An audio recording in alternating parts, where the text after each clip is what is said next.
자, 오늘 주시는 하나님 말씀을 이제 받겠습니다. 오늘은 로마서 13장 11절에서 14절까지 말씀을 우리가 좀 받도록 하겠습니다. 로마서 13장 11절에서 14절까지 말씀입니다.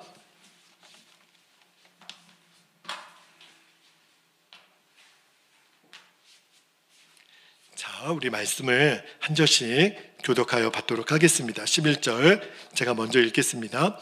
또한 너희가 이 시기를 알거니와 자다가 깰 때가 벌써 되었으니 이는 이제 우리의 구원이 처음 믿을 때보다 가까웠습니다. 밤이 깊고 낮이 가까웠으니 그러므로 우리가 어둠의 일을 벗고 빛의 갑옷을 입자. 13절 낮에와 같이 단정히 행하고 방탕하거나 술 취하지 말며 음란하거나 호색하지 말며 다투거나 시기하지 말고 14절 오직 주 예수 그리스도로 옷 입고 정욕을 위하여 육신의 일을 도모하지 말라. 아멘. 하나님 말씀입니다. 오늘 밤에는 12절의 앞부분에 그렇게 시작이 돼요. 밤이 깊고 낮이 가까웠으니 오늘 설교 제목이 되겠습니다. 이 제목으로 말씀을 좀 나누겠는데요.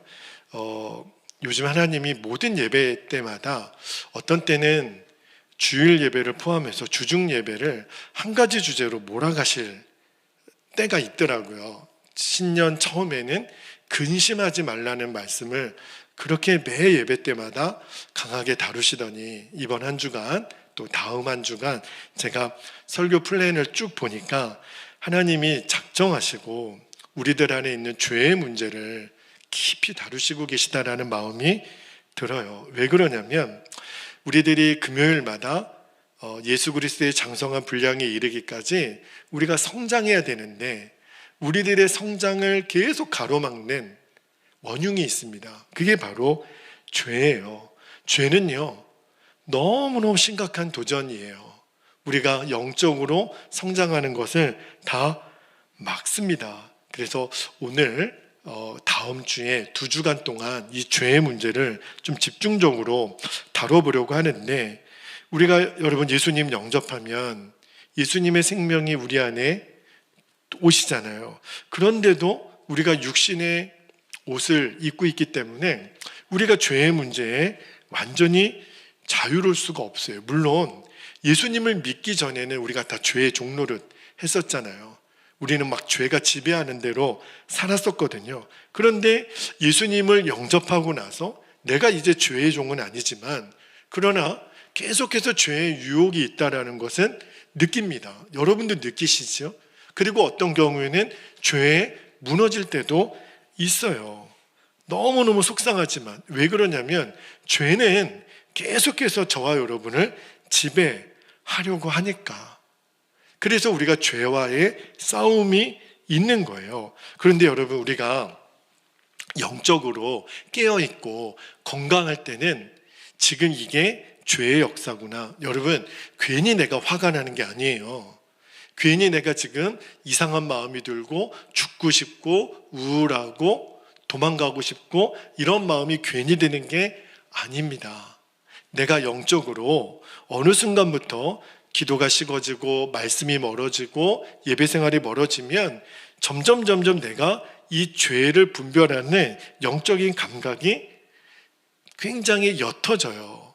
근데 영적으로 내가 충만하잖아요. 그러면 느껴집니다. 아, 이게 욕심이 역사하고 있구나. 지금 음란함이 내게 역사하고 있구나. 거짓말이 내 안에 역사하고 있구나. 벌써 이게 죄가 지금 나를 지금 참소하여 들어온다라는 것이 느껴져요. 굉장히 중요한 겁니다.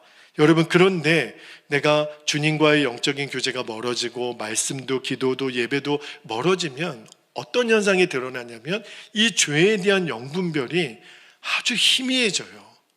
이게 죄가 죄처럼 안 보여요. 그러니까 점점 영적인 감각이 서서히 이 죄에 대해서 둔해집니다. 사실 여러분 우리가 모든 죄를 짓지는 않잖아요.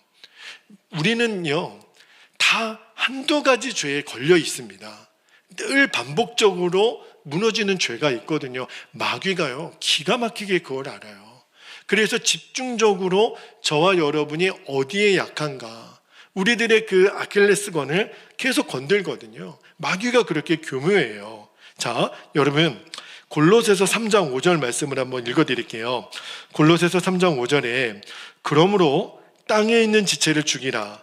곧 음란과 부정과 사욕과 악한 정욕과 탐심이니 탐심은 우상 숭배니라.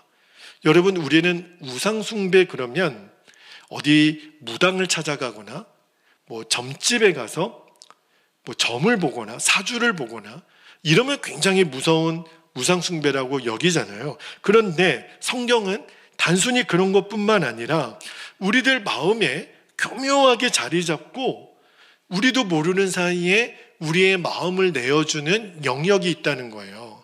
그게 바로 우상 숭배라는 거예요. 음란과 부정과 사욕과 악한 정욕과 탐심. 근데 이 마귀가요, 우리 안에 그런 것이 있는지도 없는지도 잘 감각 못하도록 마귀가 역사하는 거죠. 그러면 어떻게 되냐면 내가 죄인 줄을 모르게 돼요. 여러분, 사람이 얼마나 환경에 잘 적응하는 존재인지 아십니까? 처음에는 낯설고 생소한 문제에 대해서 우리가 경계하죠. 아, 이거는 틀렸네, 이거는 아니네. 그런데요, 우리도 모르는 사이에 조금만 시간이 지나면 금방 익숙해지는 거 아십니까? 우리가 당장 이 계절이 바뀌는 것만으로도 그래요. 이제 조금씩 낮이 길어지는 거 여러분 느껴지시죠? 이제는 6시가 돼도 해가 아직 있더라고요. 얼마 전만 해도 5시만 넘어가도 어두컴컴해졌거든요. 그런데 어느 순간 우리가 이 시간에 또 익숙해져요. 사람은요, 굉장히 환경에 금방 익숙해지는데 예를 하나 들어보면, 여러분 지금 이 동성애 합법화 문제 때문에 지금 교회가 깨어 있어야 되거든요. 그런데 얼마나 교회와 한국 사회에 이게 첨예한 갈등입니까? 그런데 생각해 보면요, 미국이나, 여러분 미국도 굉장히 보수적인 기독교 국가였거든요. 그런데 미국의 지금 대부분의 주에서는 이 동성애 결혼이 합법화되어 있어요. 대만은 뭐 말할 것도 없고요. 세계 여러 나라에서 지금 동성애 합법화가 이루어지는데, 사실은 이 설교도 굉장히 위험하다 그럽니다. 이제는 설교 때 이것이 죄다라고 얘기하면 이제는 막 법적인 문제를 들고 일어나는 시대가 됐잖아요. 그런데 처음부터 그랬나? 그게 아니라는 거예요. 처음에는 미국도 보수적인 여러 나라에서도 동성애 이건 죄지, 말도 안 되는 죄지, 다 그랬었어요. 그런데 어느 순간에 이제는 동성애를 옹호하면 굉장히 지적인 사람 같고 학식 있는 사람 같고 막 그것이 계속 이슈가 되고 계속 우리들 안에 오르락 내리락 하면서요, 점점 어떤 일이 벌어지냐면 사람들 마음에 그럴 수도 있는 거 아니야? 옛날에는 절대로 아니었거든요. 근데 점점 무뎌지는 거예요. 뭐 그럴 수도 있겠지, 뭐 지들이 좋다는데 그래도 되는 거 아니야? 점점 우리들의 마음이 무장해제가 되는 거예요. 여러분, 이렇게 죄가 물에 물 탄 듯 술에 술 탄 듯 아주 교묘하게 우리 안에 익숙해지는 거, 이 변질되는 것이 얼마나 무서운 줄 몰라요. 여러분, 제가요, 이제 너무너무 재미있는 해프닝이었는데 일본에 선교사로 갔잖아요. 벌써 꽤 시간이 오래전의 이야기인데, 제가 이제 중앙영광교회라고 선교사로 가는데 그때는 장가를 안 갔던 때예요.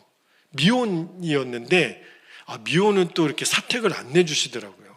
그냥 교회에서 먹고 자라 그래가지고 교회에서 이제 숙식을 하는데 불편한 게 뭐냐면 교회 청년들이 한 6명? 가뜩이나 좁은 공간에 6명이 같이 지내는 거예요. 얼마나 불편해요. 그래도 그냥 또 형제처럼 그렇게 이제 재미나게 지내고 있었는데, 어느 날 금요일 날 그때는 이제 금요 철야라고 했거든요. 아주 그냥 뜨겁게 기도하고 예배 잘 드리고, 그리고 이제 저는 쉬고 있는데 12시쯤에 청년들 6명이 기상 그러더니 뭐 복도에 한 줄로 쓰는 거예요. 지금부터 작전을 실시한다 그러면서 갑자기 교회 여기저기 흩어져 있는 쓰레기 봉투 있죠. 이따만한 쓰레기 봉투를 양손에 하나씩 들고 출동 그러는 거예요. 그러고서 6명이 다 뛰쳐나가는 거예요. 그래서 깜짝 놀래가지고 이게 무슨 일이냐 그랬더니 목사님은 구경만 하시라는 거예요. 그러고서 막 뛰쳐나가더니 다 사방팔방으로 나가더니 5분 뒤에 헐떡이면서 다 왔어요. 그래서 서로 격려를 하면서 임무 완료, 임무 완료했다고 그러고 들어오는 거예요. 뭐 하는 건지 아세요? 여러분, 일본에서는요, 가정 쓰레기 외에는 쓰레기 버릴 때 정해진 봉투, 거기다 실이라고 해가지고 스티커를 붙여서 버려야 돼요. 그런데 그런 거 아무것도 붙이지 않은, 그것 좀 돈 좀 아끼겠다고 이 쓰레기 봉투를 들고 최대한 교회에서 멀리 뛰어가는 거예요. 그래서 쓰레기가 모여있는 곳에 집어 던지고 다시 교회로 돌아와서 격려를 하면서 임무 완료했다고 너무너무 자랑스럽게 이야기를 하는 거예요. 근데 기가 막힌 거는 조금 전에 우리 예배 드렸거든요. 너무너무 뜨겁게 예배 드리고 기도 많이 하고, 그리고 그 청년들이 다 교회 회장이고 찬양 인도하고 임원들이에요. 근데 너무너무 자랑스럽게 쓰레기 무단 투기하고 와서 임무 완료했다고 막 박수치고, 뭐지? 느낌이 너무 이상한 거예요. 야, 이거를 진짜 교회에서 해도 되는 일인가? 임무 완료했다고? 그때는 제가 이제 전도사 시절이니까 뭐 이게 잘했다고 말도 못하고, 근데 꼬리가 길면 어떻게 돼요, 여러분? 잡히잖아요. 얼마 뒤 있다가 민원이 들어왔어요. 왜냐하면 청년들이 버린 그 쓰레기 봉다리에 뭐가 있었냐면 한국어로 된 그런 글씨들, 그 다음에 찬양 악보, 또 뭐가 있었냐면 결정적으로 교회 주보가 들어있었어요. 그러니까 사람들이 누가 이게 쓰레기를 무단 투기하나 봤더니 거기에 한국말이 있고 찬양 악보가 있고 주보가 있으니까 영락없이 범인은 누구예요? 저기 저 사거리에 있는 중화영광교회 지시구나. 여러분, 이게 웬 나라 망신이고 교회 망신이고 예수님 망신이란 말입니다. 근데 이 청년들이요, 처음부터 그게 잘못된 일이라는 것을 몰랐을까요? 여러분, 쓰레기 무단 투기하는 게 잘못이라는 것을 모르는 어른들이 있을까요? 그런데 나중에 온 청년들이, 먼저 온 청년들이 너무너무 자연스럽게 버리는 거예요. 그리고 와서 임무 완료했다고 이야기를 하니까 그래도 되나 보다. 그래서는 안 되는 거였죠. 그런데 점점 그것이 잘못이라는 생각이 점점 없어지는 거예요. 점점 내 마음에 죄가 아닌 것처럼 여겨지는 거죠. 여러분, 우리가 앞으로 신앙생활을 하면서 마귀는 끊임없이 저와 여러분에게 죄지을 건덕지기를 갖다 줍니다. 왜냐하면 우리가 예수님 제대로 믿는 것을 마귀는 못 봐요. 죄의 덫을 갖다 놓고 그리고 죄 지라는 거죠. 근데 여러분, 이제 꼭 명심하셔야 돼요. 우리가 신앙생활 하다가 정말 우리가 중요하게 여겨져야 되는 태도가 뭐냐면, 주님이, 성령님이 내 안에 준철아, 이거는 죄야 라고 말하면 빨리 스탑해야 하는 거예요. 죄라고 여겨주시면 아무리 누가 그렇게 한들, 뭐 선배가 했든 누가 그렇게 했든 주님이 죄라고 얘기하면 스탑하는 거죠. 그리고 얼른 주님 앞에 진심으로 회개하는 것. 그래서 영적으로 회복이 되면 이제는 죄가 죄로 느껴져요. 이거는 해서는 안 될 짓이구나. 보아서는 안 될 것이고 먹어서는 안 될 것이고 가서는 안 될 것이구나 하는 게 느껴져요. 여러분, 죄가 죄로 여겨지는 것, 죄가 죄로 느껴지는 것, 이게 하나님의 은혜입니다. 우리가 예수님을 인격적으로 알면 알수록 달라지는 게 뭔지 아십니까? 저는 우리 김용환 권사님이 늘 감사한 게, 권사님의 늘 간증이 있어요. 그 늦게 예수님을 믿었지만 그래도 예수님 믿고 난 다음에 권사님 안에 이게 죄라고 여겨지는 것에 대한 감각이 살아나는 거죠. 그러니까 술도 담배도 단박에 끊을 수 있었던 게 예수님을 인격적으로 만나게 되면 어떤 변화가 제일 먼저 우리에게 일어나냐면 죄 짓는 게 싫어지는 거예요. 왜 그럴까요? 내 인격이 훌륭해서가 아니에요. 누가 술 먹고 담배 피지 말라고 잔소리해서 안 하는 게 아니에요. 내가 예수님 인격적으로 만나면 내 안에 계신 예수님이 술, 담배를 싫어하시거든요. 예수님이 싫어하시는 거는 나도 싫어지도록 인도하시는 것, 그게 은혜예요. 그런데 문제는요, 이런 영적인 예민함, 이런 영적인 민감함이 오래 안 가고 점점 우리가 이 죄악된 세상에 살다 보니까 익숙해지는 거예요.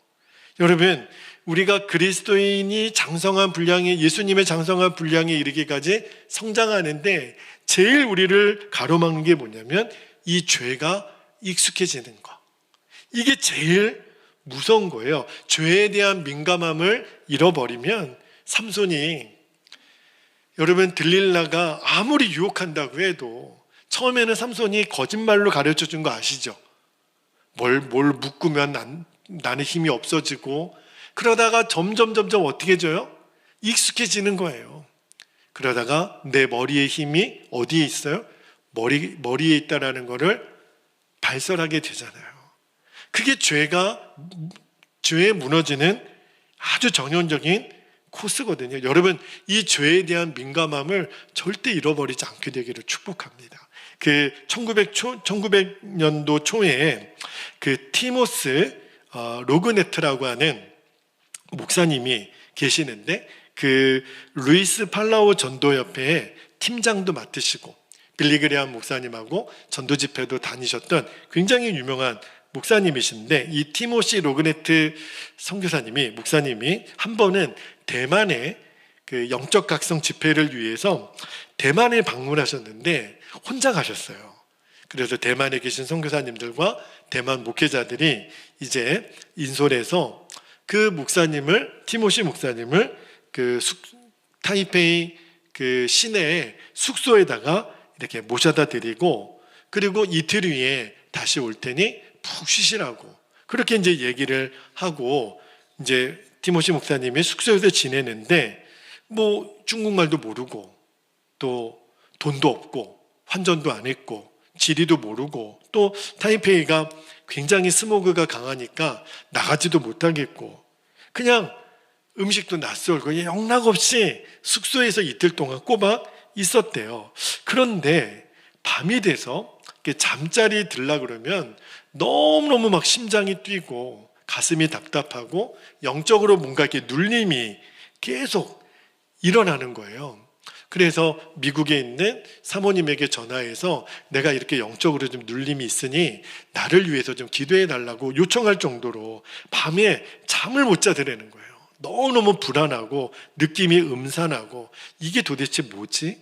그리고 꼬박 이틀을 잠도 못 주무시고 시간이 지났는데 대만에 먼저 오셨던 더그 캐논이라고 하는 선교사님을 만납니다. 그리고 이제 공항에 다시 가는 길에 내가 이틀 동안 타이페이 숙소에서 호텔에서 있는데 너무 마음이 음산하고 두렵고 그런 뭔가 악한 눌림이 있어서 이게 도대체 무슨 일인지 몰라서 그 이야기를 먼저 온 선교사님, 대만 선교사님에게 이야기를 한 거예요. 근데 더그 캐논 선교사님이 그런 이야기를 하더라는 겁니다. 목사님, 제가 짐작되는 게 있습니다. 지금이 이 대만에서 우리가 보통 명절이라고 해가지고 우리도 이제 추석이나 또는 설날 때 옛날에 거의 이렇게 모이면 성묘도 하지만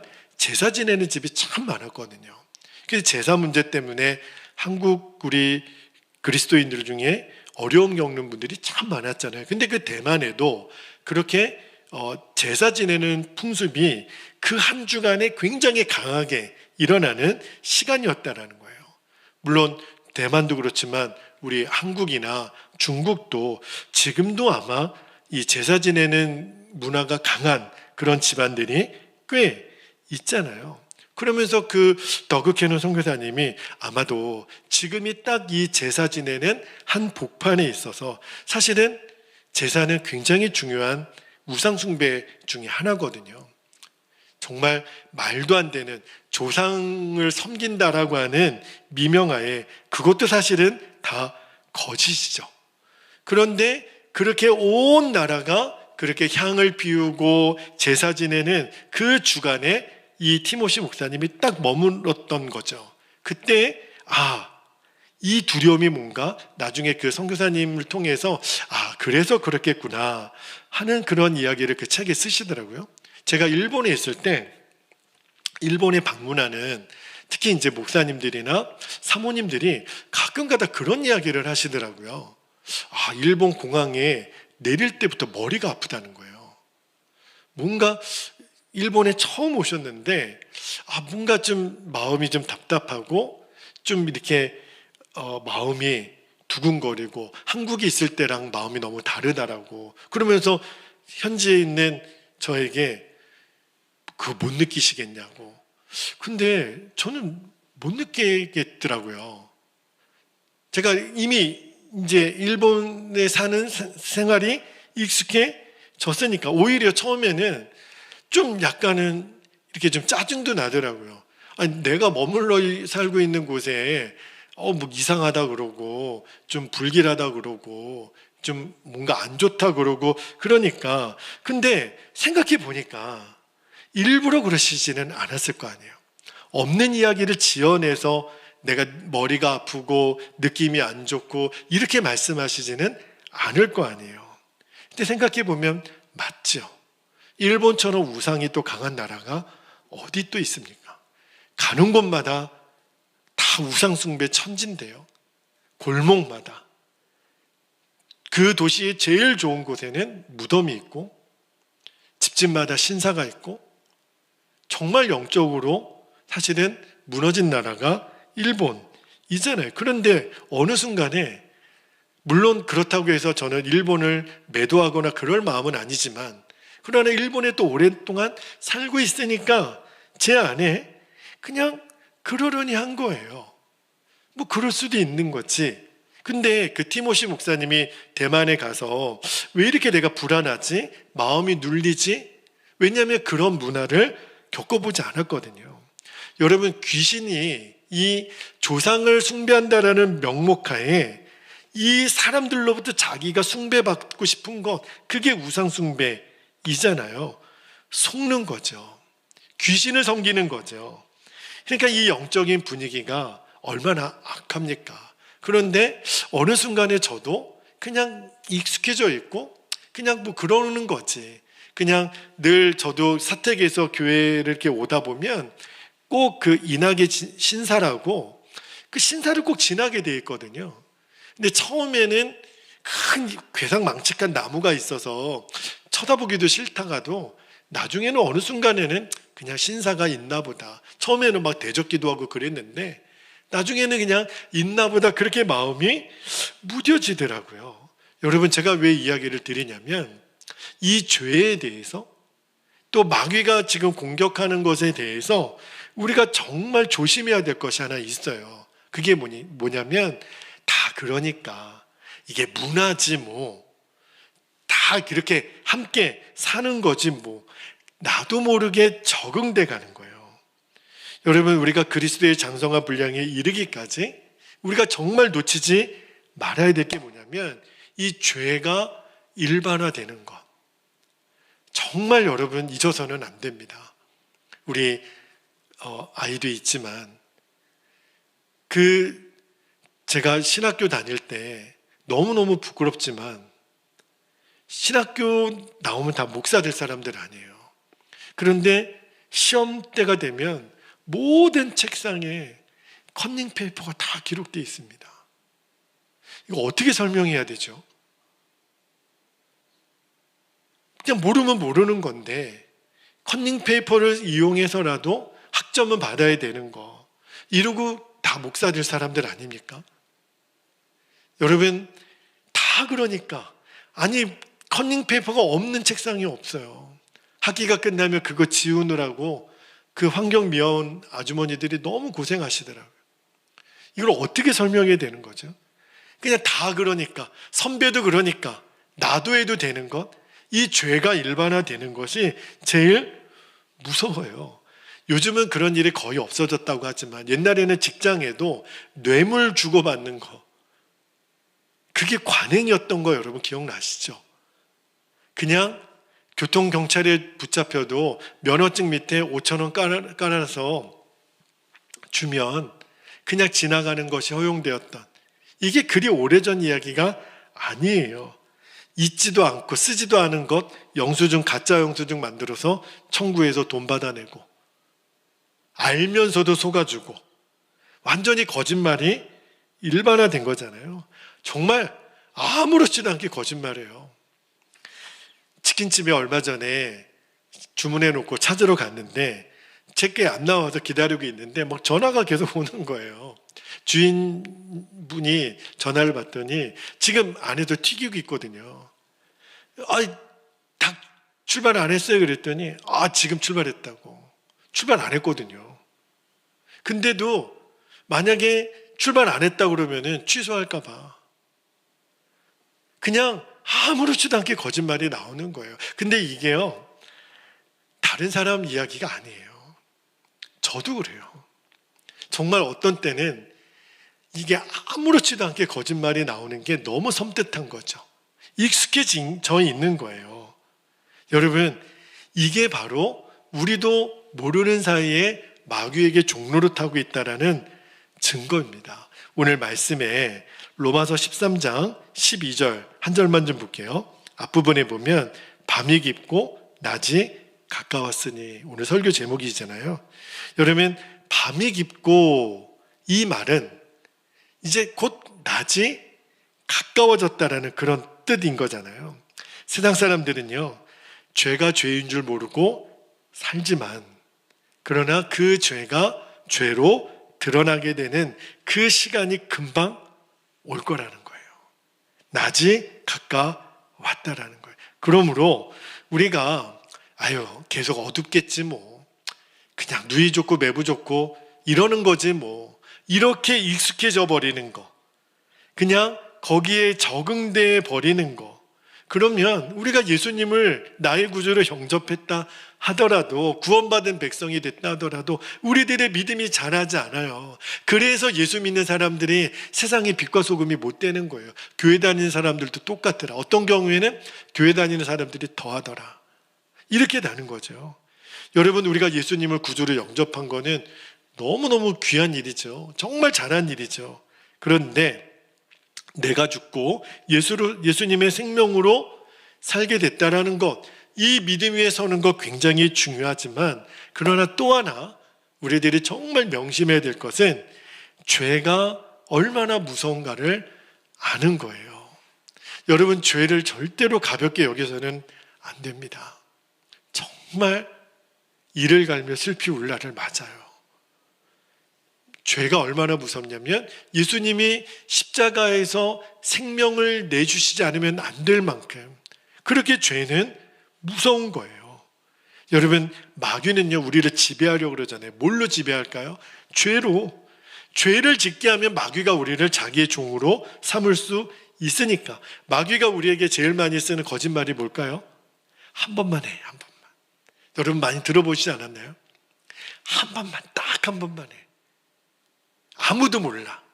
딱 한 번만 해. 이게 마귀가 쓰는 거짓말이거든요.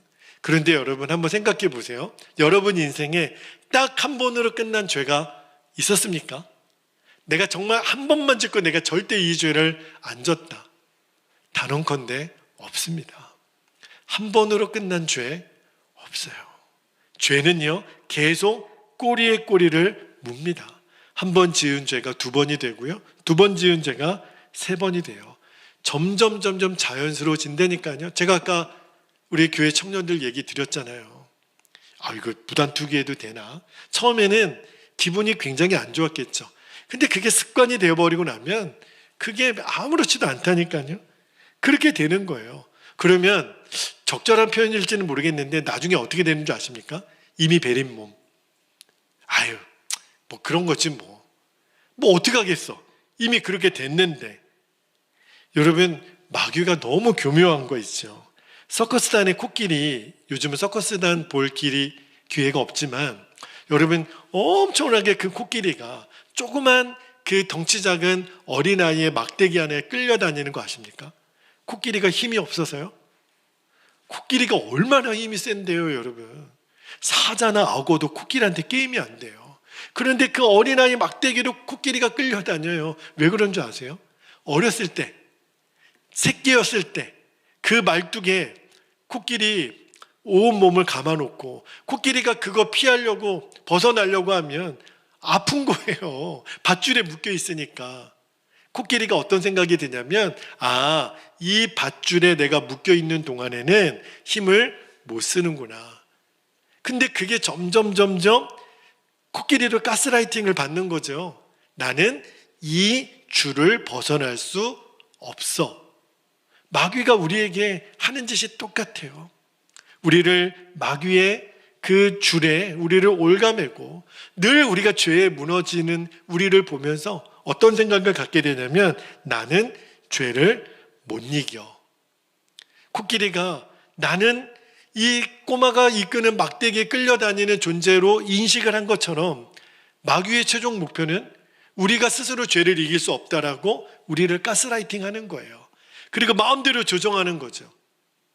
너는 내 종이라고. 여러분, 그게 마귀의 전형적인 방법이에요. 그런데 주님은 그렇게 말씀하지 않으세요. 우리는 평생 그러다 죽을 사람이라고 마귀는 속삭이지만 성령님은 아니라는 거예요. 여러분, 우리가 예수님 나의 주인이십니다. 나는 죽었고 예수님 내 생명이십니다. 비록 내가 죄에 무너졌지만 주님은 미쁘시고 의로우사 너희가 만일 너희 죄를 자백하면 회개하면 내가 너희를 다시 씻기리라. 새롭게 하리라. 우리는 다시 일어날 수 있다라고 성령님은 말씀하시는 거예요. 할렐루야. 여러분, 우리는 죄짓고 또 죄짓고 또 죄짓고 이렇게 살다가 죽을 인생 아닙니다. 이제는 죄가 이겨지는 역사가 일어나요. 무엇보다도 성령님이 우리를 도와주세요. 우리도 어느 순간에 나는 이 죄를 못 이겨. 목사님도 모르고 성도들도 모르고 아무도 모르지만 나는 이 죄를 못 이겨. 그렇게 생각했던 내가 이제 성령께서 우리를 도우시는 거예요. 여러분, 죄는 내 힘으로 이기는 게 아니거든요. 그런데 성령님이 나를 도우시니까 내게 죄가 이겨지는 역사가 일어나는구나. 할렐루야. 여러분, 이것이 경험되어지기를 축복합니다. 죄는 이겨지게 돼 있어요. 그게 하나님의 계획이거든요. 그동안 우리가 속고 살았다는 거예요. 우리는 죄를 안 짓는 게 너무너무 어렵다라고 그동안 세뇌당하고 살았던 거예요. 누구한테요? 마귀한테. 그런데 이제 우리가 복음을 알고 우리가 예수님을 인격적으로 알면 알수록 이제는 죄 짓는 게 더 힘들어요. 할렐루야. 자동으로 그렇게 되기를 축복합니다. 그게 우리가 그리스도의 장성과 분량에 이르는 최종 목표이기도 해요. 죄가 이겨지는 역사. 얼마나 멋져요, 여러분. 근데 여러분, 제가 다음 주에도 그 얘기를 나누겠지만 그러면 어떻게 하면 우리가 죄와 싸워서 이길 수 있는 거죠? 어떻게 하면 우리가 이 죄의 문제에서 자유롭게 될까? 죄 자체를 묵상하거나 죄랑 싸우려고 하지 말고 제일 좋은 방법은 뭐냐면 내가 성령님께 하나라도 순종해 보는 거예요. 여러분, 죄는 한 번 짓는 게 무섭죠? 그러면 두 번 짓고 세 번 짓는 게 자연스러워진다 그랬잖아요. 성령님께 순종하는 것도 똑같습니다. 성령님께 순종하는 것도 처음에는 첫 순종이 어려워요. 여러분, 생각해 보면 새벽 기도가 처음부터 쉬웠던 분 계십니까? 아니요. 그런 분 제가 본 적이 없어요. 처음에 새벽 4시, 5시에 일어나는 게 쉬운 사람이 어디 있습니까? 그런데 내가 자명종 맞춰놓고 내가 꼭 새벽 기도 가야지. 그래서 4시 반에 알람 맞춰놓고 처음에는 막 일어나기 어려웠지만 한 번 순종하고 그 다음날 또 순종하고 그 다음날 또 순종하면 그러면 점점 내 몸에 영적인 습관이 배이는 거예요. 말씀을 떠나 있다가 말씀을 처음에 읽으려고 그러면은 말씀이 잘 안 들어옵니다.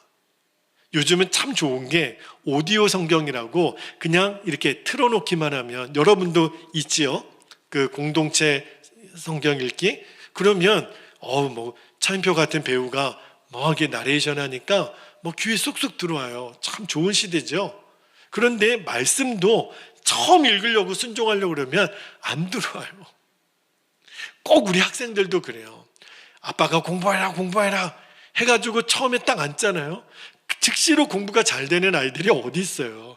그런 아이들이 있으면 진짜 효자죠. 그냥 억지로 앉아 있는 거 아빠가 왜 모르겠어요. 그런데 그래도 그 자리에 앉아서 신용이라도 내보려고 그렇게 순종하다 보면 어느 순간에 내 머릿속에 들어오거든요. 여러분, 성령님께 순종하는 첫 순종이 어려워서 그렇지, 그 첫 번의 순종이 그 다음 순종의 힘을 가져다 주는 거예요. 할렐루야. 여러분, 제가 다음 주에 어떻게 하면 이 죄와 싸우고 어떻게 영적인 승리를 누릴 수 있는가는 한 번 더 말씀을 드릴게요. 다음 주에도 정말 주님이 저와 여러분의 영적인 눈을 열어주시기를 축복합니다. 이제는요, 전에는 죄의 종로를 됐던 우리가 이제는 죄와 싸우는 존재가 됩니다. 제가 요즘 새벽에 요한복음 말씀 나누고 있는데, 요한복음 16장 마지막 말씀에 33절이죠. 너희는 담대하라, 내가 세상을 이겼노라. 그런 말씀하셨잖아요. 그 말의 핵심이, 예수님이 세상을 이긴 것의 핵심이 뭐라 그랬어요? 죄와 사망의 권세를 이기신 거라 그랬잖아요. 그러면 이제는 예수님의 십자가를 아는 사람은 죄와 싸우는 존재가 됩니다. 이 부분은요, 제가 월요일 새벽에 그 말씀을 좀 집중적으로 한번 더 나누고 다음 주에 진짜 우리가 죄와 싸우는 영적인 군사로 서게 되는 그런 은혜가 또 하나님께서 주실 줄로 믿습니다. 이제 우리 함께 기도하겠습니다. 오늘 말씀 붙들고 기도할 때 두 가지 기도 제목 붙잡고 기도할게요. 첫 번째는요, 죄가 죄로 여겨지지 않는 이 영적인 무뎌진 감각에서 빨리 벗어나게 하옵소서. 굉장히 중요한 제목이에요. 죄가 죄로 여겨지는 것이 은혜입니다. 그래서 더 이상 죄의 종로를 타며 살지 않게 하옵소서. 첫 번째 기도 제목이고요. 두 번째는 죄가 영적으로 내 안에 진을 치지 못하도록. 여러분, 진이 있어요. 한 번 죄를 지면 내 안에 죄가 자꾸 진을 칩니다. 너무너무 견고한 진을 쳐요. 그래서 죄가 영적으로 진을 치지 못하도록 하시고, 이제는 성령님께 순종하며 성령의 진이 내 안에 세워지겠죠. 이제는 죄가 이겨지는 권세를 나에게 주옵소서. 여러분, 굉장히 중요한 두 가지 기도 제목 붙잡고, 주님, 이제 이 권세가, 죄와 싸우는 권세, 죄가 이겨지는 권세를 우리에게 주옵소서. 그 은혜를 누리게 하실 줄로 믿습니다. 우리 주님의 이름을 간절히 부르고 통성으로 기도하겠습니다. 주여